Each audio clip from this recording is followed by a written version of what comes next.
Unang mga Kronika 12, ang mga unang tagasunod ni David mula sa lipi ni Benjamin. Narito ang mga lalaking pumunta sa Ziklag at sumama kay David noong siya'y nagtatago kay Saul. Sila'y kilalang mandirigma, kaliwat kanan kung gumamit ng pana, at asintado sa tirador. Sa lipi ni Benjamin mula sa angkan ni Saul, si Ahiezer, ang pinakapinuno at si Yoas ang pangalawa, parehong anak ni Samara na taga-Gibi, sina Jezel at Pelet na mga anak ni Asmavet, sina Bereka at Jehu na parehong taga-Anatot, si Ismaes, na taga-Gibeon, isa sa mga pinuno ng 30, sina Jeremias, Jehaziel, Johanan at Jozabad na mga taga-Gedera, sina Eluzai, Jerimo, Bealias, Semaries at Sephatias na taga-Haref, sina Elkanah, Isaias, Azarel, Jozer at Jasobim na buhat sa angkan ni Korah, sina Joslaw at Zebadias na mga anak ni Jeroham na taga-Gedor. Ang mga tagasunod ni David mula sa lipi ni Gad. Sa lipi ni Gad, ang sumama kay David ay mga mahusay na mandirigma at sanay sa paggamit ng sibat at kalasag, mababagsik na parang leon at kung kumilos ay simbilis ng mga USA sa bundok. Ang pinakapinuno nila ay si Ezer at ang iba pa ayon sa pagkakasunod-sunod ay sina Obadias, Eliab, Mizmana, Jeremias, Atay, Eliel, Johanan, Elzebad, Jeremias at Macbanai. Ang mga ito'y mga opisyal ng hukbo na ang pinakamaliit na pinapamahalaan ay hindi bebab sa 100 at ang pinakamalaki ay 1,000.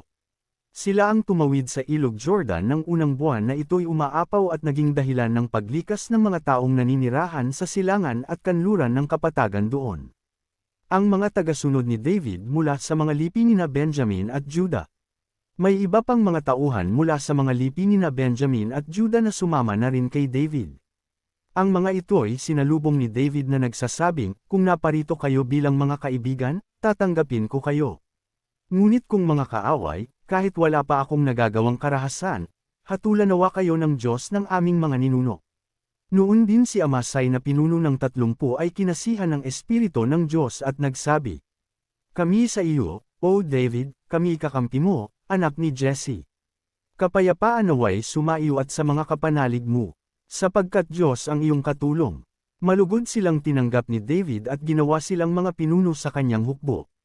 Ang mga tagasunod ni David mula sa lipi ni Manases. Mayroon ding mula sa lipi ni Manases na nakiisa kay David ng kanilang sasalakayin si Saul, kasama ng mga Filisteo. Hindi na natuloy ang pagtulong niya sa mga Filisteo sapagkat hindi nagtiwala sa kanya ang mga pinuno nito. Siya'y pinaalis at sinabi, "Malalagay lamang sa panganib ang ating buhay, sapagkat tiyak na kay Saul pa rin papanig ang taong iyan." Nang bumalik na si David sa Ziklag, dumating nga sa kanya ang mga tauhan mula sa lipi ni Manases. Ito'y sina Adna, Jozabad, Jediel, Mikhael, Jozabad, Alaiyo at Zeltai. Bawat isa sa kanila'y pinuno ng 1,000 kawal.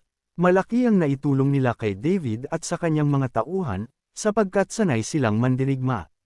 Ang mga ito'y ginawa niyang mga opisyal sa kanyang hukbo. Araw-araw may dumarating kay David upang tumulong, kaya't nakabuo siya ng napakalaking hukbo. Ang listahan ng hukbo ni David. Ito ang bilang ng mga kawal na nagpunta kay David sa Hebron upang ilipat sa kanya ang pagiging hari ni Saul ayon sa pangako ni Yahweh.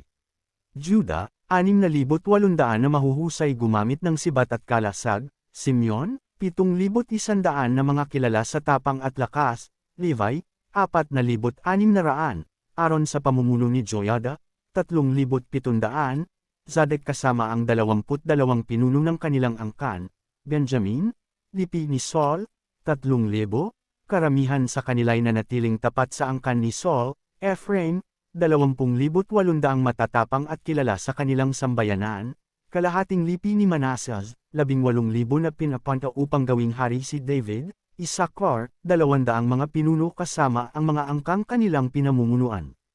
Ang mga ito'y marunong humulan ng panahon at nagpapasya kung ano ang hakbang na gagawin ng bansang Israel.